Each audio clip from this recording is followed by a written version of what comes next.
وعباده الذين اصطفى أما بعد أعوذ بالله من الشيطان الرجيم بسم الله الرحمن الرحيم إنما المؤمنون الذين إذا ذكر الله وجلت قلوبهم وإذا تليت عليهم آياته زادتهم إيمانا وعلى ربهم يتوكلون قال النبي صلى الله عليه وسلم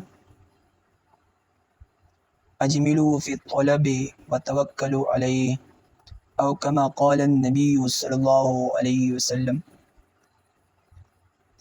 پہلے بھی یہ بات ہوئی تھی، ایمان والے لوگوں کی صفات بیان ہوئی تھی۔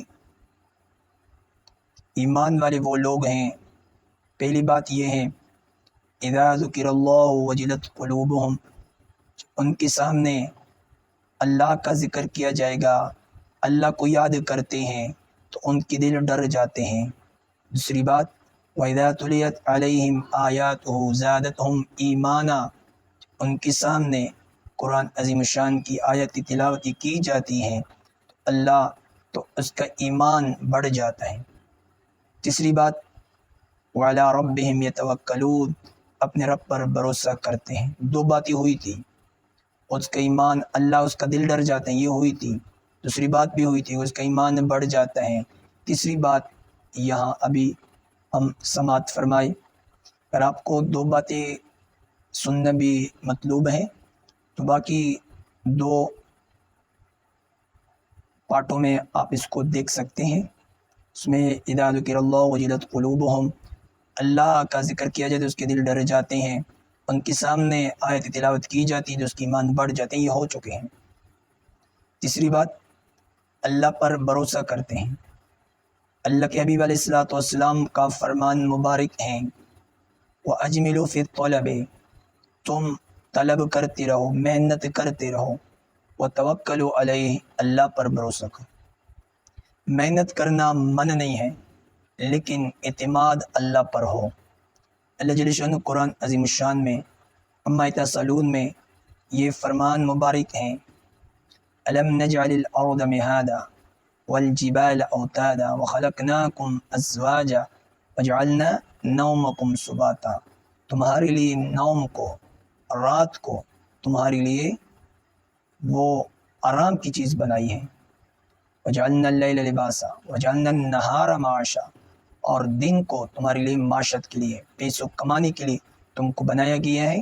تم رات کے وقت آرام کر لو، دن کے وقت کماؤ۔ لیکن صحابہ کرام رضوان اجمعین بھی دن کے وقت کماتے تھے اور پھر رات کے وقت آرام بھی کرتے اور اللہ کے راستے میں خرچ بھی کرتے۔ سورہ توبہ میں 11ویں پارے میں آپ دیکھ لیں، اس میں اللہ جل شانہ کا فرمان مبارک ہے کہ یہ لوگ صحابہ کرام رضوان اللہ اجمعین دن کے وقت کماتے تھے، پھر اس کمانے کو رات کے وقت خرچ بھی کرتے تھے، مجاہدین پر خرچ بھی کرتے تھے، دیتے بھی تھے۔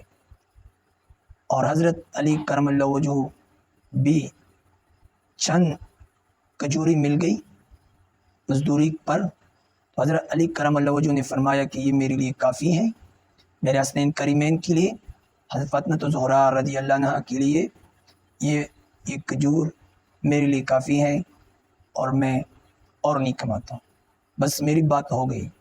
تو اعتماد اللہ پر تھا، ہمارا بھی اعتماد اللہ پر ہونا چاہیے۔ یہ بات کب فائدہ ہوگی؟ انسان کماتا بھی ہے اور خرچ بھی کرتے ہیں اللہ کے راستے میں، زکوٰۃ اور یہ صدقات بھی کرتے ہیں، مساجد پر، مدارس پر، نیک لوگوں پر، اپنے گھر والوں پر بھی خرچہ کر لیں تو صدقے کی نیت سے کر لیں تو مال میں پھر برکت آئے گی۔ خلاصہ کہ وہ اپنے رب پر بھروسہ کرتے ہیں۔ اللہ کے امام الانبیاء علیہ السلام بھی اعتماد اللہ پر کرتے تھے، اور حضرت صحابہ کرام رضوان اجمعین بھی اعتماد اللہ پر کرتے۔ خلاصہ میں نکلا تم کماؤ لیکن اعتماد اللہ پر ہو، ایسا مت کماؤ جو حرام کمانا ہو، نہیں، حرام کمانے سے مال میں برکت نہیں آتا ہے، حلال کمانے سے برکت آتی ہے۔ اللہ جل شانہ ہم سب کو کمانے اور پھر اللہ کی ذات پر اعتماد کرنے کی توفیق نصیب فرمائے۔ دعا کر لے اللہ پاک ہمارے لیے آسان کر لے۔ الحمدللہ رب العالمین، اللہم صلی علی سیدنا محمد وبارک وسلم۔ یا اللہ ہم سب کو علم والی عمل والی زندگی نصیب فرما، ہمارے ساتھ آسانی کا معاملہ فرما، اخلاص ہمیں نصیب فرما، یا کریم اللہ ہمیں توفیق نصیب فرما نیک اعمال کی۔ صلی اللہ تعالی علی خیر